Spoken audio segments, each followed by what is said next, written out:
This video is brought to you by the EA Game Changer program, which provided me with the opportunity to be flown out to a capture event to record the footage that you'll be seeing in this video.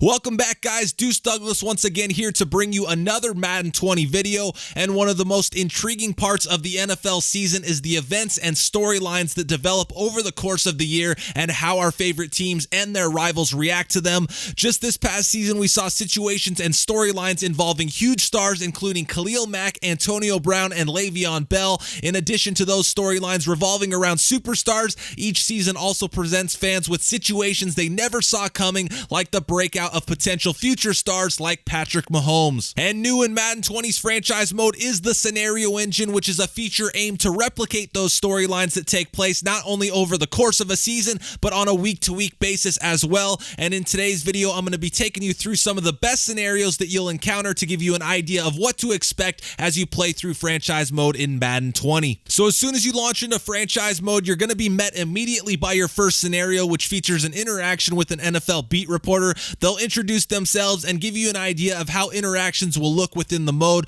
This won't be the last time you see them, however, as after your first preseason game and periodically throughout the season, they'll check back in to do things like congratulate you on a nice win. And this is something that's going to make you feel like there's a little bit more going on inside your franchise world than there has been in previous years. Another scenario that you're going to see very early on within franchise mode is an interaction that will teach new users the ins and outs of dev traits, informing them of what they are, how they work, and what may have changed since the last time they played Madden or franchise mode. Veteran users of franchise mode will most likely already be aware of the information presented here, but it's a really good example of how scenarios can be used as a teaching tool for new users moving forward. But now to a more substantial and probably the most common scenario within franchise mode, which is going to deal with the new X factors. Each week that you're facing an X factor on the opposing team, your offensive or defensive coordinator is going to come to you, informing you of who the opposing X factor is, as well as inquiring about how you'd like to approach facing a player of their caliber going into the week. From there, you'll be tasked with whether or not you'd like to slow them down, completely neutralize them, or entirely ignore them. Depending on the decision you make as well, your goal for the week is going to be a little bit different. If you decide to completely neutralize an opposing X Factor running back, your weekly goal could be something like holding them under 50 yards rushing and without a touchdown.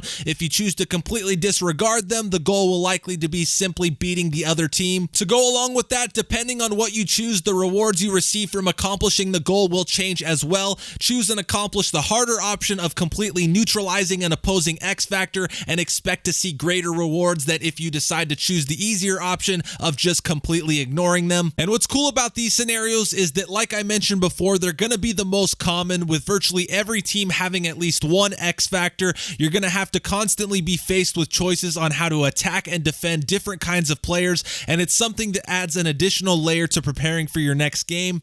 Moving on to one of my favorite scenarios in Madden 20, which are called breakout player scenarios. And during a season, you may have a player come to your head coach clamoring for an opportunity to prove themselves and exclaiming that they have the potential to be a more key contributor. Alongside this interaction is going to come a couple of goals for the upcoming game as well. If you then accomplish those goals with that player, he's going to receive a boost in his dev trait, as well as a pretty good chunk of XP that should bump him up at least 1 or 2 overall points. And something like this really has the chance to change the course of a player's career, which is a dynamic that I really like seeing thrown into franchise mode. On the flip side of that, rather than a player coming to you with a more positive vibe hoping to get the ball, you'll also get scenarios where players that aren't getting the ball are going to come to you frustrated about that fact and wanting to be more involved. From there, you'll either tell him tough luck and make no promises, or encourage him by telling him you will get him the ball. However, if you don't follow up on that statement, you'll find yourself with a player even more upset than he was when he first came to you. One scenario that I think a lot of people will like is the mentor scenario, and as you can see here, we've got Marshall Yonda, who's a veteran, coming to your coach about another younger player at the same position group.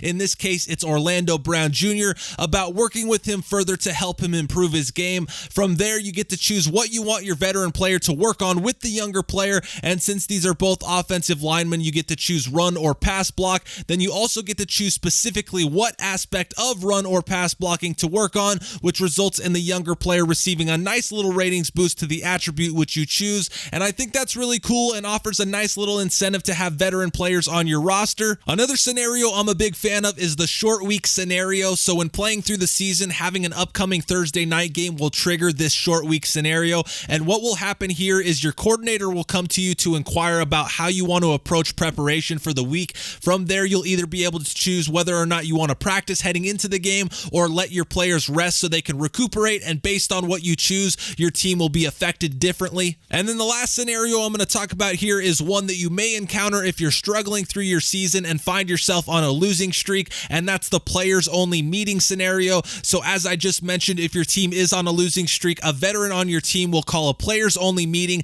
and will come to your head coach to ask what position group needs to be held more accountable. This is a scenario that is aimed to try and help you get out of your slump, but winning will be key here, as if the losing persists, more problems could be created in the locker room. But that's going to do it for this video, guys. I hope you enjoyed getting a little taste of what scenarios has to offer in Madden 20. Keep in mind that not only will there be more scenarios than what I showed here at launch, but there will also be more scenarios added to franchise mode throughout the year via patch. As always, I appreciate you taking the time to tune in and watch this video, and until next time, thanks for watching.